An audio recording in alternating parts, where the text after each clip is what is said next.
ರಾಜ್ಯ ಸರ್ಕಾರ ಒಂದು ಮಹತ್ವವಾದಂಥ ಯೋಜನೆಯನ್ನು ತರಲಿಕ್ಕೆ ಹೊರಟಿದೆ. ಅದುವೇ ದ್ವಿಭಾಷಾ ನೀತಿ. ಅದರಲ್ಲೂ ಶಿಕ್ಷಣ ಇಲಾಖೆ, ಅದರಲ್ಲೂ ಶಿಕ್ಷಣ ಸಚಿವರು ಮೊನ್ನೆ ನಡೆದಂತಹ ಸಂಸತ್ತಿನಲ್ಲಿ ಇದೊಂದು ಆದೇಶವನ್ನು ತರಲಿಕ್ಕೆ ಮುಂದಾಗಿರುವಂಥದ್ದು.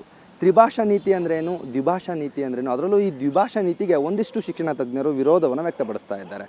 ಹಾಗಾದರೆ ತ್ರಿಭಾಷಾ ನೀತಿ ಅಂದರೆ ಏನು ಅಂತ ತಿಳ್ಕೊಳೋದಾದರೆ, ನಾವು ಮೊದಲನೇದಾಗಿ ಇಲ್ಲಿವರೆಗೂ ಅಧ್ಯಯನ ಮಾಡಿದಂಥದ್ದು ಅಂದರೆ 1986ರ ಶಿಕ್ಷಣ ನೀತಿಯಿಂದ ಇಲ್ಲಿವರೆಗೂ ಅಧ್ಯಯನ ಮಾಡಿದ್ದು ನಾವು ತ್ರಿಭಾಷಾ ನೀತಿ. ಒಂದು ಅಂತಾರಾಷ್ಟ್ರೀಯ ಭಾಷೆ, ಒಂದು ದೇಶೀಯ ಭಾಷೆ, ಇನ್ನೊಂದು ಸ್ಥಳೀಯ ಭಾಷೆ. ಈ ಮೂರು ಭಾಷೆಗಳನ್ನು ಅಧ್ಯಯನ ಮಾಡ್ತಾ ಇದ್ವಿ. ಅಂದರೆ ಅಂತಾರಾಷ್ಟ್ರೀಯ ಭಾಷೆಯನ್ನು ಆಯ್ಕೆ ಮಾಡಿಕೊಂಡಾಗ ನಾವು ಇಂಗ್ಲೀಷನ್ನು ಸಾಮಾನ್ಯವಾಗಿ ಅಧ್ಯಯನ ಮಾಡ್ತಾ ಇದ್ವಿ. ದೇಶೀಯ ಭಾಷೆಯನ್ನು ಆಯ್ಕೆ ಮಾಡಿಕೊಂಡಾಗ ನಾವು ಹಿಂದಿ ಭಾಷೆಯನ್ನು ಓದ್ತಾ ಇದ್ವಿ. ಮತ್ತು ಸ್ಥಳೀಯ ಭಾಷೆ ಅಂದಾಗ ತಮಿಳುನಾಡಲ್ಲಿ ತಮಿಳು, ಕರ್ನಾಟಕದಲ್ಲಿ ಕನ್ನಡ, ಕೇರಳದಲ್ಲಿ ಮಲಯಾಳಂ ಭಾಷೆಗಳನ್ನು ಅಧ್ಯಯನ ಮಾಡ್ತಾಯಿದ್ರು. ಈಗ ರಾಜ್ಯ ಸರ್ಕಾರ ದ್ವಿತೀಯ ಅಂದರೆ ಎರಡೂ ಭಾಷೆಗಳನ್ನು ಮಾತ್ರ ಕಡ್ಡಾಯಗೊಳಿಸಿರುವಂಥದ್ದು. ಅದರಲ್ಲೂ ದ್ವಿಭಾಷಾ ನೀತಿಯನ್ನು ಜಾರಿ ತರಲಿಕ್ಕೆ ಹೊರಟಿದೆ. ದ್ವಿಭಾಷಾ ನೀತಿ ಅಂದರೆ ಕನ್ನಡವನ್ನು ಕಡ್ಡಾಯವಾಗಿ ಕಲಿಲೇಬೇಕು. ಒಂದು ಪ್ರಥಮ ಭಾಷೆಯಾಗಿ ಕಲಿಬೇಕು, ಇಲ್ಲವಾದರೆ ದ್ವಿತೀಯ ಭಾಷೆಯಾಗಿ ಕಡ್ಡಾಯವಾಗಿ ಕಲಿಬೇಕು.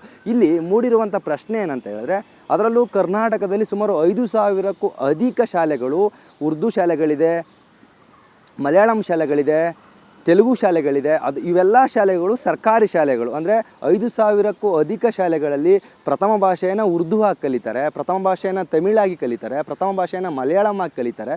ಸೊ ಈ ಶಾಲೆಗಳಲ್ಲಿ ಯಾವ ರೀತಿ ದ್ವಿಭಾಷಾ ನೀತಿಯನ್ನು ಅಳವಡಿಸ್ಲಿಕ್ಕಾಗ್ತದೆ ಅಂದರೆ, ಸಾಮಾನ್ಯವಾಗಿ ಇಲ್ಲಿ ಮೂಡುವಂಥ ಪ್ರಶ್ನೆ ಏನಂತ ಹೇಳಿದ್ರೆ, ದ್ವಿಭಾಷಾ ನೀತಿ ಅನ್ನುವಂಥದ್ದು ಈ ಶಾಲೆಗಳಲ್ಲಿ ಸಾಮಾನ್ಯವಾಗಿ ಉರ್ದು ಮಾತನಾಡುವ ಅಥವಾ ಉರ್ದು ಶಾಲೆಗಳಲ್ಲಿ ಪ್ರಥಮ ಭಾಷೆಯನ್ನು ಉರ್ದು ಆಗಿ ಕಲಿತಾರೆ, ದ್ವಿತೀಯ ಭಾಷೆಯನ್ನು ಇಂಗ್ಲೀಷ್ ಆಗಿ ಆಯ್ಕೆ ಮಾಡಿಕೊಂಡಾಗ ಸಾಮಾನ್ಯವಾಗಿ ತೃತೀಯ ಭಾಷೆ ಅಲ್ಲಿ ಹಿಂದಿ ಆಗಿಬಿಡುತ್ತೆ, ಅಥವಾ ಈ ತೃತೀಯ ಭಾಷೆ ಅಲ್ಲಿ ಕನ್ನಡವಾಗ್ಬಿಡುತ್ತೆ. ಅಂದರೆ ಕನ್ನಡವನ್ನು ಕಡೆಗಣಿಸ್ತಾ ಆಗ್ತದೆ. ಅಂದರೆ ತೃತೀಯ ಭಾಷೆಗೆ ನಾವು ಗ್ರೇಡ್ ಮಾತ್ರ ಕೊಡ್ತೇವೆ, ಇಲ್ಲಿ ಆಟಕ್ಕುಂಟು ಲೆಕ್ಕಕ್ಕಿಲ್ಲ ಅನ್ನೋಂಥ ಮಾತುಗಳು ಸಹ ಕೇಳಿ ಬರ್ತಾ ಇದೆ. ಹೀಗಾದರೆ ಈ ಶಾಲೆಗಳಲ್ಲಿ, ಅದರಲ್ಲೂ ಈ ರೀತಿ ಉರ್ದು ಮತ್ತು ತಮಿಳು, ತೆಲುಗು ಇರುವಂತಹ ಸರ್ಕಾರಿ ಶಾಲೆಗಳಲ್ಲಿ ಸರ್ಕಾರ ಯಾವ ರೀತಿ ಜಾರಿಗೊಳಿಸ್ತದೆ ಅಂದರೆ, ಗ್ರೇಡ್ ಮೂಲಕ ಕೊಡುವಂತಹ ಅಂಕಗಳು ಅಥವಾ ಆಟಕ್ಕುಂಟು ಲೆಕ್ಕಕ್ಕಿಲ್ಲ, ಫೇಲ್ ಆದರೂ ಸಹ ಪಾಸ್ ಮಾಡುವಂತಹ ಒಂದಿಷ್ಟು ನಿದರ್ಶನಗಳು ಸಹ ಕಂಡು ಬರ್ತಾ ಇದೆ. ಸೊ ಹಾಗಾದರೆ ಈ ಶಾಲೆಗಳಲ್ಲಿ ಸರ್ಕಾರ ಯಾವ ರೀತಿ ತರುತ್ತೆ? ಹಾಗಾದರೆ ಕನ್ನಡವನ್ನು ಉಳಿಸಲಿಕ್ಕೆ ಮುಂದಾಗಿರುವಂಥ ಸರ್ಕಾರ, ಕನ್ನಡವನ್ನು ಕಡ್ಡಾಯವಾಗಿ ಕಲಿಬೇಕಂತ ನಿಂತಿರುವಂಥ ಸರ್ಕಾರ ತೃತೀಯ ಭಾಷೆಯನ್ನು ಕಡ್ಡಾಯಗೊಳಿಸ್ತಾ ಇಲ್ಲ. ಕೆಲವು ಶಾಲೆಗಳಲ್ಲಿ ತೃತೀಯ ಭಾಷೆ ಹಿಂದಿ ಇರ್ಬೋದು, ಕೆಲವು ಶಾಲೆಗಳಲ್ಲಿ ತೃತೀಯ ಭಾಷೆ ತಮಿಳು ಇರ್ಬೋದು, ತೆಲುಗಿರ್ಬೋದು. ಆದರೆ ಸುಮಾರು 5,000ಕ್ಕೂ ಅಧಿಕ ಶಾಲೆಗಳಲ್ಲಿ ತೃತೀಯ ಭಾಷೆಯನ್ನು ಕನ್ನಡವಾಗಿ ಅಧ್ಯಯನ ಮಾಡ್ತಾ ಇದ್ದಾರೆ. ಹಾಗಾದರೆ ಈ ಒಂದು ಶಾಲೆಗಳಲ್ಲಿ ಸರ್ಕಾರ ಯಾವ ರೀತಿ ಜಾರಿಗೊಳಿಸುತ್ತೆ ಅಂತ ನಮಗೆಲ್ಲರಿಗೂ ಕಾಡುವಂಥ ಒಂದು ಪ್ರಶ್ನೆ, ಯಕ್ಷ ಪ್ರಶ್ನೆಯಾಗಿ ಉಳಿಸ್ಕೊಂಡಿರುವಂಥದ್ದು. ಮುಂಬರುವಂಥ ಶೈಕ್ಷಣಿಕ ವರ್ಷದಲ್ಲಿ ಅಂದರೆ 2026ರ ಜೂನ್ ತಿಂಗಳಲ್ಲಿ ಶೈಕ್ಷಣಿಕ ವರ್ಷ ಪ್ರಾರಂಭವಾಗ್ತದೆ. ಈ ಒಂದು ಶೈಕ್ಷಣಿಕ ವರ್ಷದಲ್ಲಿ ಈ ಒಂದು ನಿಯಮ, ದ್ವಿಭಾಷಾ ನೀತಿ ನಿಯಮ ಜಾರಿಗೊಳ್ಳುತ್ತಾ ಅನ್ನುವಂಥದ್ದನ್ನ ಕಾದು ನೋಡಬೇಕಾಗಿದೆ. ಇದರ ಸಂಬಂಧಪಟ್ಟ ಹಾಗೆ ಹಲವು ಶಿಕ್ಷಣ ತಜ್ಞರು ವಿಭಿನ್ನವಾಗಿ ಇದನ್ನು ವಿರೋಧವನ್ನು ಮಾಡ್ತಾರೆ, ಟೀಕೆಯನ್ನು ಮಾಡ್ತಾರೆ. ಆದರೂ ಸರ್ಕಾರ ಇದನ್ನು ಯಾವ ರೀತಿ ತರುತ್ತೆ ಅನ್ನೋದು ಬಹಳ ಮುಖ್ಯ ಆಗುತ್ತೆ. ಶಿಕ್ಷಣ ತಜ್ಞರು ಹೇಳುವಂಥ ಪ್ರಕಾರ ಸಾಮಾನ್ಯವಾಗಿ ಭಾಷೆಯನ್ನು ಮಕ್ಕಳು ಅಧಿಕವಾಗಿ ಕಲಿಬೇಕು.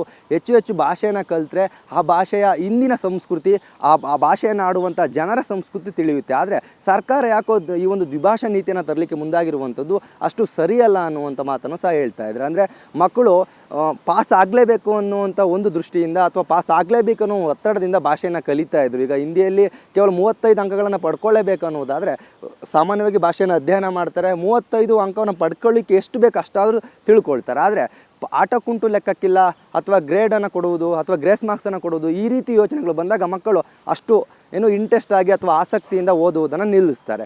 ಮತ್ತೊಂದು ಏನಂತ ಹೇಳಿದ್ರೆ, ಶೋಚನೀಯ ಒಂದು ವಿಷಯ ಏನಂತ ಹೇಳಿದ್ರೆ, ಸಾಮಾನ್ಯವಾಗಿ ನಾವು ಹಿಂದಿಯಲ್ಲಿ ಅಥವಾ ಇಂಗ್ಲೀಷಲ್ಲಿ ಫೇಲ್ ಆಗುವವರ ಸಂಖ್ಯೆ ನೋಡ್ತಾ ಇದ್ದೇವೆ. ಪ್ರಸಕ್ತ ಕಾಲಮಾನದ, ಅದರಲ್ಲೂ ಈಗ ಒಂದು 2020ರ SLC ವಿದ್ಯಾರ್ಥಿಗಳು 19,000ಕ್ಕೂ ಅಧಿಕ ವಿದ್ಯಾರ್ಥಿಗಳು ಕನ್ನಡ ಭಾಷೆಯಲ್ಲಿ ಫೇಲ್ ಆಗಿರುವಂಥದ್ದು. ಸೊ ಸರ್ಕಾರ ಈ ರೀತಿಯಾದಂಥ ನಿಯಮಗಳನ್ನು ತರ್ತಾ ಇದ್ರು ಸಹ ಎಲ್ಲೋ ಮತ್ತೆ ಕನ್ನಡ ಕಡೆಗಣನೆ ಆಗ್ತಾ ಇದೆ. ಸೊ ಈ ಒಂದು ದ್ವಿತೀಯ ಭಾಷಾ ನೀತಿಯನ್ನು, ಅದರಲ್ಲೂ ಈ ಒಂದು ಶಾಲೆಗಳಲ್ಲಿ, ಉರ್ದು ಮಾಧ್ಯಮ ಕನ್ನಡ ಶಾಲೆಗಳಲ್ಲಿ ಅಥವಾ ಉರ್ದು ಸರ್ಕಾರಿ ಶಾಲೆಗಳಲ್ಲಿ, ತಮಿಳು ಸರ್ಕಾರಿ ಶಾಲೆಗಳಲ್ಲಿ, ತೆಲುಗು ಸರ್ಕಾರಿ ಶಾಲೆಗಳಲ್ಲಿ ಸರ್ಕಾರ ಯಾವ ರೀತಿ ಜಾರಿಗೊಳಿಸುತ್ತೆ ಅನ್ನುವಂಥದ್ದು ನಮ್ಮೆಲ್ಲರ ಎದುರು ಪ್ರಶ್ನೆಯಾಗಿ ಉಳ್ಕೊಂಡಿರುವಂಥದ್ದು. ಸದ್ಯ ಮುಂಬರುವಂಥ ದಿನಗಳಲ್ಲಿ ಕಾದು ನೋಡಬೇಕಾಗಿದೆ ಯಾವ ರೀತಿ ಜಾರಿಗೊಳಿಸುತ್ತೆ ಅನ್ನುವಂಥದ್ದು. ಕ್ಯಾಮ್ರಾ ಪರ್ಸನ್ ದೀಪಕ್ ಜೊತೆ ಸುಮನ್, ಏಷ್ಯಾನೆಟ್ ಸುವರ್ಣ ನ್ಯೂಸ್, ಬೆಂಗಳೂರು.